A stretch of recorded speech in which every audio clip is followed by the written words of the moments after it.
Saudi अरब एक Islamic देश है। इसकी स्थापना सन 1750 में सऊद द्वारा की गई थी। सऊदी अरब में तेल की खोज होने से पहले यह एक बहुत ही गरीब देश था और अपनी आय के लिए हज से होने वाली आमदनी पर निर्भर करता था। थोड़ी बहुत खेती भी होती थी।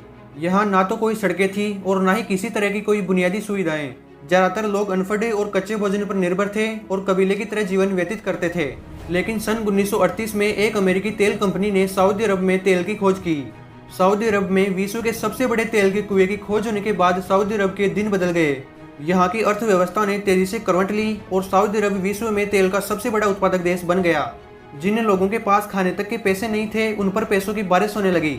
जो देश भारत से खजूर, मोती और शिप के कवर के बदले भोजन और कपड़े लेता था, वो खुद अब तेल से मिले पैसों की बदौलत सबसे तेज ग्रोथ करने वाली इकोनॉमी बन गई। तेल की बदौलत ही सऊदी अरब में सब कुछ बदल गया। खाने की बेहतरीन सुविधा, हॉस्पिटल, मॉल, होटल आदि बहुत कम समय में बन गए।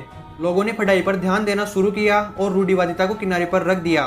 सन 1970 तक सऊदी में तेल के नए नए स्रोत मिलते रहे। हालांकि उसके बाद की जानकारी सऊदी सरकार नहीं देती कि उसके पास कितने तेल के भंडार हैं और ये भंडार कितने दिनों तक चलेंगे। एक अनुमान के मुताबिक सऊदी अरब में नए नए तेल के ठिकाने मिल रहे हैं, लेकिन यह सिर्फ एक अनुमान है क्योंकि सऊदी सरकार इन सभी की जानकारी नहीं देती। भारत अपने तेल की जरूरतों का 84% आयात करता है और खपत के मामले में दुनिया में तीसरे नंबर पर है। अब बात करते हैं, अगर सऊदी अरब के तेल के भंडार खत्म हो जाएंगे तो सऊदी अरब का क्या होगा।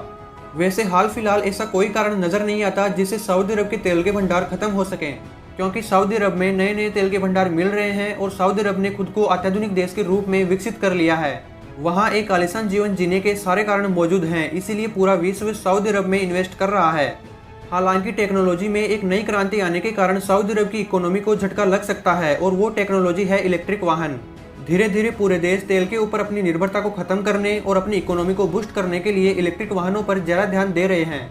अगर इलेक्ट्रिक वाहन यूं ही बढ़ते गए तो यह सऊदी अरब की इकोनॉमी के लिए अच्छा नहीं होगा और उनके मिलने वाले अथाह पैसे का सोर्स बंद हो जाएगा। ऐसे में सऊदी अरब को अपनी इकोनॉमी को बचाए रखने और खुद को दौड़ में बनाए रखने के लिए आय के नए सोर्स ढूंढने पड़ेंगे। अन्यथा वो दिन दूर नहीं जब तेल के भंडार होने के बावजूद भी अरब देश फिर से 1938 से पहले की स्थिति में पहुंच जाएगा।